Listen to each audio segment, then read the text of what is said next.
বৈষম্য বিরোধী আন্দোলনটা সবার প্ল্যাটফর্ম, সবার, সেই সবার প্ল্যাটফর্মটাকে কতিপয় সমন্বয়ক তাদের রাজনৈতিক ইচ্ছা পূরণ করার জন্য এই প্ল্যাটফর্মটাকে তাদের কুক্ষিগত করে ফেলেছে। যখন থেকে এটা কুক্ষিগত হয়ে গেছে তখন থেকে এটা একটা আলাদা রাজনৈতিক ফোর্স হিসেবে দাঁড়াইছে।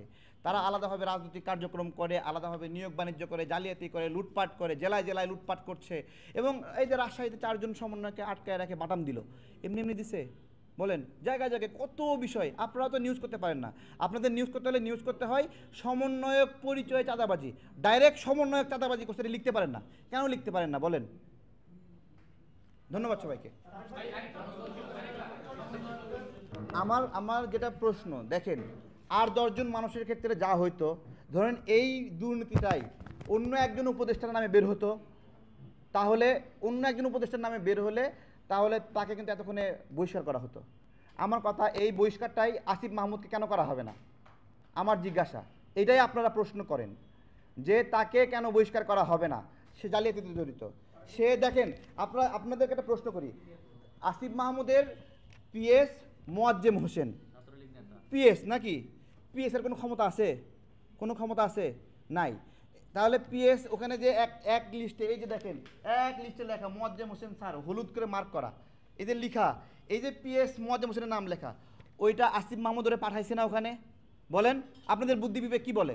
আসিফ মাহমুদ করাইছে না এটা, নাকি পিএস নিজের ক্ষমতায় করছে? বলেন, তাই না? আসিফ মাহমুদ পাঠাইছে না? তাহলে এতগুলো অবৈধ নিয়োগ করার পরে আমরা দীর্ঘদিন নিয়োগ জালিয়াতি নিয়ে কষ্ট পাচ্ছি। শেখ হাসিনা কষ্ট দিয়েছে। সকালে পরীক্ষা দিতে যাই আমরা, বিকেলে পরীক্ষা দিয়ে শেষ করে দেখি যে প্রশ্ন ফাঁস হয়েছে। আজকে প্রশ্ন ফাঁস না, ডাইরেক্ট নিয়োগ দিচ্ছে, কোনো প্রশ্নই লাগবে না। আর বলে না, তোমাদের প্রশ্নই লাগবে না, এরকম একটা অবস্থা করে ফেলছে।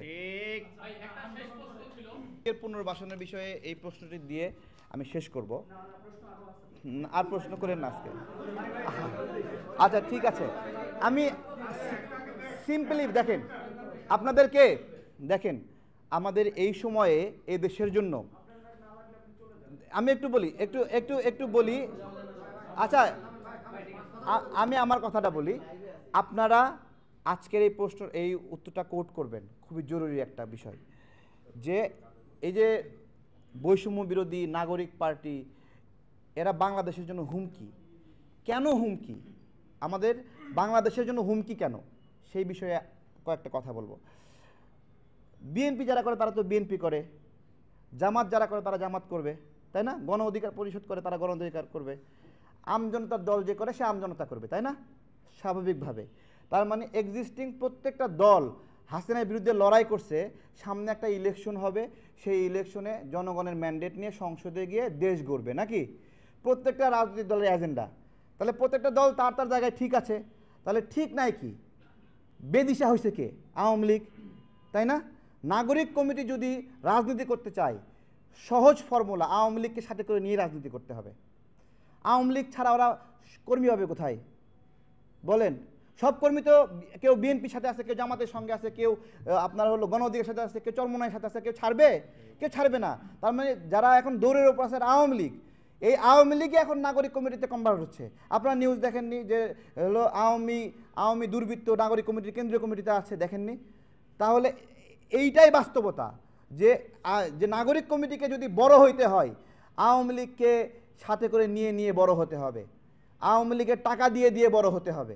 সহজ হিসাব, সহজ হিসাব। এবং অনেকে বলবে জামাত আওয়ামী লীগকে আপনার হলো পুনর্বাসন করতেছে, বিএনপি আওয়ামী লীগকে পুনর্বাসন করতেছে। ভাই যাই বলেন, বিএনপি জামাত আওয়ামী লীগের দ্বারা সরাসরি নিপীড়িত দল, এরা কখনো আওয়ামী লীগের বন্ধু হবে না। এরকম হবে নাকি? আমি একদিন বলেছিলাম যে বেগম জিয়া প্রধানমন্ত্রী আর শেখ হাসিনা রাষ্ট্রপতি, দুইজনে সমঝোতা করে হবে নাকি? হবে।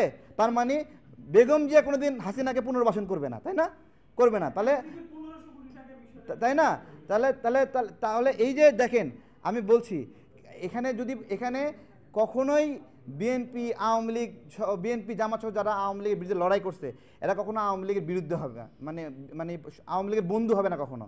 আওয়ামী লীগের বন্ধু যদি হয়ই, তাহলে আওয়ামী লীগের বন্ধু হলে সে সার্জিস হবে। ওর আগের পরিচয়ে সে আওয়ামী লীগ, ছাত্রলীগ, সারাক্ষণ বঙ্গবন্ধু নিয়ে মুখে ফেনা তুলছে। কি এমন হলো ও বঙ্গবন্ধুর বিরুদ্ধে হয়ে গেল এখন, তাই না? আর এরাও এখন নিজেদের আওয়ামী লীগের দুর্গন্ধ সরানোর জন্য সারাক্ষণ হাসিনারে গালি দেয়, বুঝছেন? ওরা যে আগে ছাত্রলীগ ছিল, এখন ওইটা কাটাতে হবে না। ওটা কাটানোর জন্য সারাক্ষণ হাসিনার বিরুদ্ধে বলে, আওয়ামী লীগের বিরুদ্ধে বলে। মানে কি সুন্দর বুদ্ধি, বুদ্ধি করে বলে যে হাসিনার বিচার না হওয়া পর্যন্ত নির্বাচন হবে না। মানে হাসিনা তো বাংলাদেশের জীবনে আসবে না, আসবে নাকি? আমি তো দেখি না, আপনারা কি মনে করেন আসবে নাকি? আসবে না। তাহলে ওর ওর প্যাঁচ যে 3 তালা বুদ্ধি ওর মাথায়, ও প্যাঁচ দিয়ে দিছে, সার্জিসের মাথায় 3 তালা বুদ্ধি প্যাঁচ দিয়ে দিছে, হাসিনাও আসবে না, নির্বাচনও হবে না, তাই না? আর হাসনাত সে তো আগে থেকে নির্বাচন চায় না। সে বলছে যে বিএনপি যতদিন বিরোধী দল ততদিন বাংলাদেশে নির্বাচনের প্রয়োজন নাই।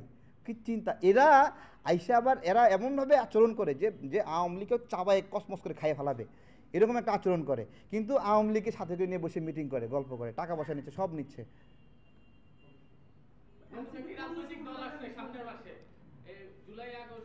হ্যাঁ, শোনেন, নতুন রাজনৈতিক দল আসা স্বাভাবিক। আমরা 18 আন্দোলনের পরে আমরাও একটা রাজনৈতিক দল নিয়ে আসছি, ঠিক একইভাবে এখনও আসবে। সামনে আরেকটা আন্দোলন হবে না?